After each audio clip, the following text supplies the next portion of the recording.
So, what's the best way to roll out an album so that it meaningfully levels up your music career, so that it gives you more opportunities, so that it gets a lot of streams, so that it can ideally maybe sell a lot of physical copies? How do you do that, right? This is a question I get asked all the time. And obviously, there's tons of great ways to roll out an album, but I wanted to break down one of my favorite strategies that I use with artists in order to kind of maximize their record and also, take advantage of a lot of the best, most modern music marketing tactics because I want to be clear before we start, albums still matter. Albums really help define particular eras in your music career, right? They help define, hi, this is who I am, this is the thing I'm doing, here's what this era of my art means. And people, when we talk about artists, we don't talk about a particular single generally to define an era. Generally, we're talking about albums across all genres because it's the body of work that defines this period of your creative life. So albums matter. So how do we start? The big thing when it comes to rolling out your album and preparing everything is to give yourself more time than you think you need, right? Like so often I see people who think that, oh, we can just hammer out the artwork or we can just hammer out the mixing and mastering or whatever. It almost always ends up taking more time than you think it will. And sticking to some sort of hard deadline, making you rush everything, is only going to make you regret it. Think about all the time you spent putting this record together and go, okay, do I want to rush this just for an arbitrary metric like getting it out by the end of the year or getting it out for this show? Or do I want to do this right? The only time really to rush an album maybe is like, let's say you have a huge tour coming up and a bunch of other cool stuff happening alongside that. Maybe then you want the album done. But other than that, we can slow down a little bit. When it comes to artwork, you really want to spend some time saying, what are the core themes of the record? What's my aesthetic as an artist? But also, what's my aesthetic in my genre, right? Like, what is the genre's vibe? Like, very frequently, you will see certain genres have a particular color. Emo has like that certain washed out cover art thing, Um, rap, different subgenres have different aesthetics. Metal, different subgenres have different aesthetics. And the reason artists are tying into those aesthetics isn't because they're uncreative. It's because they're literally like, yeah, if people see this art, because we're a visual species and our first impression is going to be visual, let's make sure that they kind of can get a sense of where we're coming from and what we're doing. That's a really big piece. The other really big piece, I think, is to invest in the art because again, we're a visual species. You can have very simple art that does very well. Look at the Charlie XCX Brat art, for example. But very frequently, if you half-ass the art, people will not take you as seriously. So make sure you're doing some research and investing in that. Furthermore, make sure that when you're mixing and mastering everything, you have the same person doing all the mixing and mastering, just so that it kind of has a consistent sound throughout. Ideally, record stuff in a similar situation. You can fix a lot of that in the mix, obviously, but the more you can keep that consistent, the more your album's going to sound good. I'm not an audio professional, but this is something every audio professional beats into me when I'm working on rolling out a record. It's also in this prep phase that you want to think about getting physical product, and you don't have to start with like a run of 1,000 LPs or something. That's really expensive. Start small. If you're not sure if anyone will buy your thing, you can always do a physical release later. Or you can start by going, hey, we're going to make 100 CDs that we can sell at shows. And if you're playing shows, having some sort of physical media with your music on it is very helpful. So maybe you're selling CDs. People still buy CDs. Maybe you're selling cassettes. You can do a run of like 50 cassettes and have it be a cool collector's item and use that to gauge, hey, will anybody actually buy what I'm doing? But also realize it takes time to get the layouts right, to get stuff manufactured. So make sure you have all that stuff mapped out before you really go into the process. The thing to understand here is that no record label will let you start really like rolling out a record until everything is delivered. Okay. Like straight up. Unless they have the art and they have all the singles and everything, they're not going to deliver stuff or get going with marketing stuff because they've seen these delays happen time and time again. So just apply that same logic to your own personal career. You know what I mean? Now, if you already have some singles out, that's fine, but just take a step back, do some of this prep work. You can even keep releasing singles as you do the prep work, but realize you're not putting an end date on the album or an end date on when you're going to be done releasing singles until everything else is put together. Keep that in mind. While all this is going on, you might want to think about booking a release show, right? And there's lots of great ways to do this. Book it far after when you think the album is going to come out so that, again, you're not rushing because of some arbitrary date you set for yourself. You might even wait for like everything to be scheduled before you actually try to go and book the release show. But at least now start doing some research, thinking what local artists do I want to play with, who makes sense to collaborate with, etc., etc. Another thing to prepare that you want to get done in advance as much as possible is music videos, because again, music videos can take longer than you think they're going to, and you don't want to be stuck in that trap of like, oh well, I have the single coming but the music video isn't ready yet. So make sure the music videos are done as possible, or just done before you start really rolling out the record. And that's another thing, like record labels are really looking for that to be done before they want to start actually pumping an album. I'm just saying.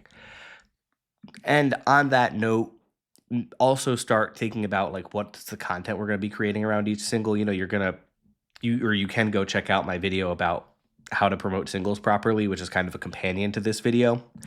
But realize that, hey, if we're going to be trying to do 20, 30 pieces of content around every song that we put out, let's maybe start getting some of that done now before we're in the craziness of the album release process, because otherwise it just won't get done, right? And so it might suck to have to sit on a cool piece of content for several months, but that's okay. Before we get into this whole album rollout process, I want to make sure that you have one thing very clear in your mind when you're deciding the cover art, when you're deciding on music videos, when you're deciding on everything. You want to make sure that everything is done with a consistent aesthetic, right? That, okay, if the album is important because it defines your vision, it defines the era you are in, then it's really important that you use that album to be consistent and to have a consistent story you are telling the entire time. So often I see artists drop a record, but it's a little bit all over the place. It doesn't feel like as the same consistent body of work. And maybe you have songs even that don't fit on the album as an album, but they're still there. That doesn't mean you have to release them just because they exist, right? Like you can just like instead go, hey, maybe I'll put these out as a bonus track afterwards. Maybe I'll put them out on the next project or on like a side EP of like weird other songs I released. Focus on the aesthetic, because the more you have that clarity of vision, the more you have curated what is going out into the world around your album release, the better it is going to go. The final thing to think about here is choosing singles, right? Now, ideally, I like to roll out a record with 5 or 6 singles. Why not? Because each single is a moment in your career helping promote and get you further and grow and build, right? And I think the thing that people don't necessarily grasp and that I see consistently is like, okay, so if your single release might consistently grow your Spotify monthlies by like 10% for a few months at least, an album release will only really grow up by like 15%, right? And obviously Spotify monthlies aren't always the best metric for everything, but it's a good analogy for like, hey, album releases are great and they do have a meaningful impact, but it's kind of worth squeezing out the juice of as many singles as makes sense for you. Uh, Again, I always opt for more. If you have a 10-song album, why not make 5 singles? Because you are creating moments to get people excited consistently, right? And I think that's really important. Is why do we stay excited about artists? Because they're consistently doing exciting things. We have this whole body of work that you can hype people up about. So why not just turn that into as many exciting things in a row as you can?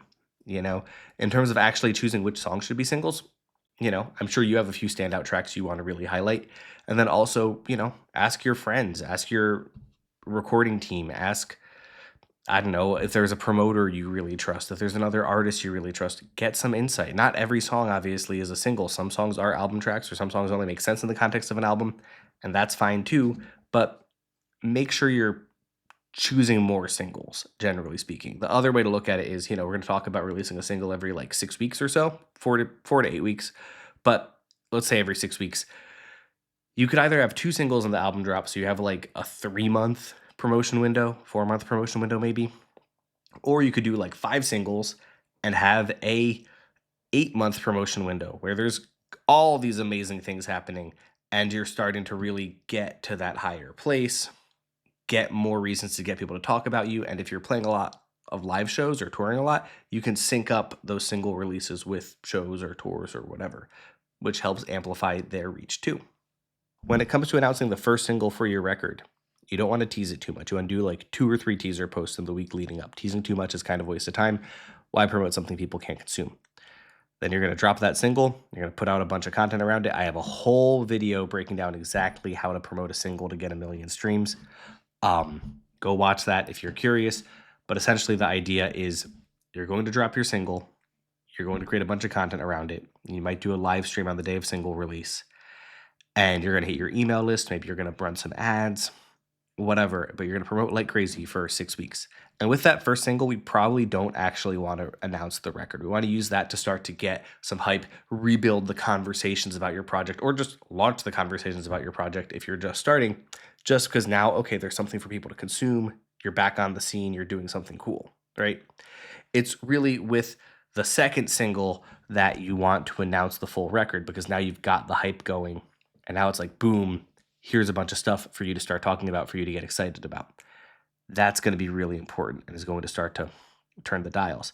And with this announcement, you want to also have all your other stuff ready. You want to have your physical media ready if you're doing CDs and stuff.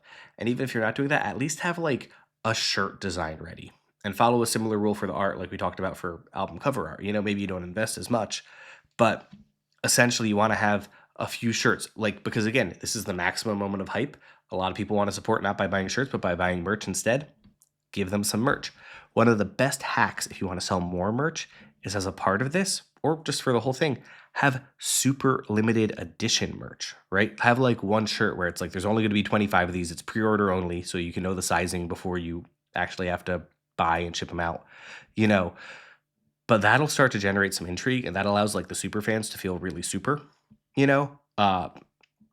Usually you can even do this without having to like get a whole other design. But what you can do is you can say, hey, we have this design, but instead of a white design on a black shirt, it's a black design on a white shirt, or something like that, because you're giving people exclusivity without having to like really over index or over invest on getting something rare and exclusive. Also, that limited edition merch, you can charge more per unit, right? So like maybe your normal shirts are $25, that limited to 25 shirt, you can charge $35, no problem. And none of the super fans will really blink at that. So keep that in mind too. The big thing to focus on here, by the way, is going to be crushing it with your email list, right? It's just hitting them like every week, like, hey, we have new stuff. Things are coming. If you want to support, here's what you do. Because the email list, those are the people who care the most about what you're doing, who are the most interested in your music. And they're like the super fans who are really going to stream and who are actively trying to be there, because if they didn't want to be there, they would just unsubscribe, right? And don't worry about hitting your email list too often, because again, it's easy to unsubscribe, at least if you're running your email list legally. So, and like if you use any of the mainstream services, you're fine. Just to be clear. But like that's where you're really going to sell a lot of your merch. And if you want to grow your email list while the album campaign is going on, give people exclusive access to advanced information. Do a giveaway of like a whole merch bundle. Maybe make it so that limited edition shirt we talked about before, you can only buy if you join the email list. Lots of strategies for that. And I'm actually going to do a video on this in the future. The other piece that we touched on for a second before, but I want to highlight again, is running ads consistently around this can be really helpful. You don't have to run ads. Lots of significant artists don't run ads. But if you're looking for a paid promotion strategy that will probably give you the most bang for your buck, and that is the most testable and easy to optimize, ads are the move, because you can get live results on how different things are doing. Obviously, there's value to hiring a PR campaign. Obviously, there can be value to hiring influencer campaigns and that sort of things. I generally find that ads are like the best move for you, And I have a full video on how to run ads for streams, which you can watch. But the key is really understanding, okay, we're doing a lot of testing and we're running something called conversion ads. So we're not just running ads just to like get clicks. We're running ads to get people to take a specific action, be that to buy something, because you can run ads specifically for sales through your web store, which might be helpful, especially if you have a reasonable amount of physical demand. We can run ads for email list signups, maybe if you have a really good hook to get people in. I'm not a huge fan of that, but I've seen people doing that successfully. The point being, they're a powerful tool, and if you study how to deploy them or hire someone like me, you can really get somewhere fast. So make sure you're keeping that in mind. If you did really want to hire PR, that is to say someone whose job it is to go out and get you press around your record, you probably want to do that in the preparing phase to circle all the way back. And it can be expensive, right? And the results aren't guaranteed. Results are obviously not guaranteed with ads either. But you really want to make sure that you're working with someone who gets you and gets like your particular vision, and can help kind of pitch it to people around your vision, your aesthetic for the record. My final note that I just want to touch on is Presaves. Pre-saves are not really as valuable as certain people like to claim they are. There is some value sometimes if you're doing like lifetime pre-save through smart noise or something, but really I think the thing that people don't understand about pre-saves is that fans don't know what they are and they don't know like how to engage with them or like what it means, right? So a lifetime pre-save with smart noise, for example, will capture email addresses of fans, which can be cool, but again, why would someone give you their email address or their info if they don't really know what they're signing up for? The exception to this is the Spotify album countdown thing, where you can pre-save the album because that actually does generate hype and it shows up in people's feeds and can kind of be an effective reminder of like, oh, hey, this exciting thing is coming out. So be sure to keep that in mind.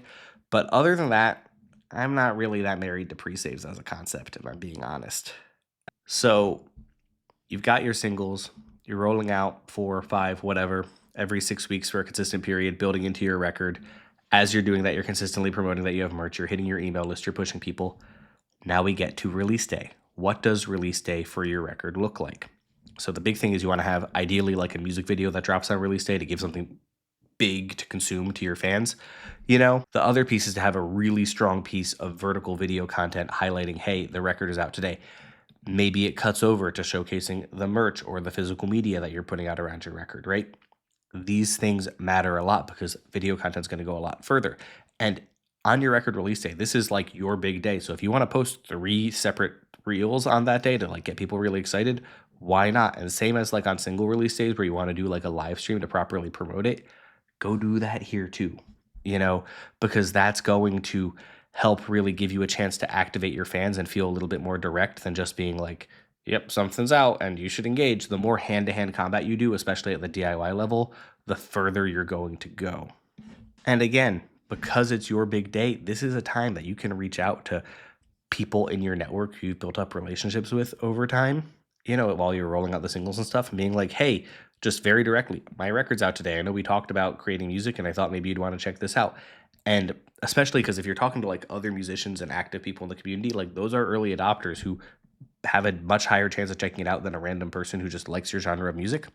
And maybe they'll post about it. You can ask them to post about it, especially if it's a friend, and you'd be amazed. Sometimes that's the thing that starts to get the ball rolling because if people start to see that word of mouth, they take stuff a lot more seriously. Word of mouth is the main way that people discover artists, even now in 2026. So keep that very much at the top of your mind.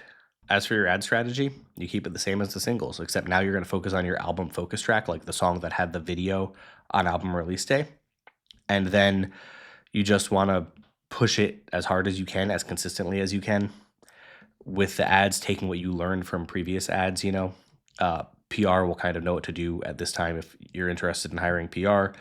And this is also the time when you start to go really into overdrive to promoting your album release show, because now you're getting close to that album release show, and now people have the album to actually listen to and to be excited about. So this is where you start really pumping that and going like, hey, like this is going to be a special show with whatever special guests, and maybe we're doing something to make that unique. And it's really worth thinking about, what are you going to do to make that album release show unique? Maybe there's a piece of merch that you can only buy at that show. Maybe you have like a beer collab or something. Or maybe, you're going to play a couple rare songs, or you'll have an exclusive artist who doesn't play a lot. Or if there was a feature on your record, because features are great, maybe you have those featured artists show up and play the songs live with you one time only. Add value to that release show, because that's going to be a resounding memory for people. And like, here is something we're doing over time. And finally, if you want people to really like kind of dive back into your album several months after it's out, release a follow-up song. This could be a B-side from the record that didn't fit onto the album for whatever reason, or you could just re-release a song that went really well on the record with a feature where you literally just like cut out your vocals for the second verse and a chorus and then have someone else come sing on it, and then you come provide harmonies, or you have someone else come in and provide a guitar solo or do a remix or an acoustic version or a sped up slow down version, whatever. But doing stuff like that gives people a way to kind of re-engage with the music and gets them to go like, oh, hey, this was really cool. I listened to it once when it came out, but I should listen to it more now. And if you give people that way to re-engage, good things will happen. You see big artists do this all the time. It's kind of become par for the course with major label artists to have a post-album single that's a completely new song to get people to engage, or that remix or whatever, because you want to remind people, hey, we spent all this time creating this great piece of art. Come dig back in. And part of the secret of having a long rollout ties into running it back. Because A, if you spent 8, 9 months promoting this record because you had so many singles over so much time, then you probably also were writing songs in that time. So now it's not going to be that long until your next single, especially if you have a post release track that comes 6 to 8 weeks after the album drops. So now, okay, cool, we did this big thing. Everyone's hyped about it. When the hype dies down in 6 months after that record drops, now you have another record or at least singles that you can start putting out to start building it up, right? And then you repeat the pattern. You look back at what worked on this album release and you improve and you take it to a higher place. That's kind of my 10,000-foot view of how album releases should look, how they should work. I'm curious to hear what I missed out on in the comments. Uh, Always appreciate the feedback. Always appreciate kind of learning and growing and people watching. If you liked this, you can please subscribe for more. That really helps a lot and it massages my ego. And if you want to get private consultation or have other direct questions, feel free to email matt@dropoutmedia.net. I'm still learning this whole YouTube game. Really appreciate everyone checking in. Take care, guys. I will see you next week.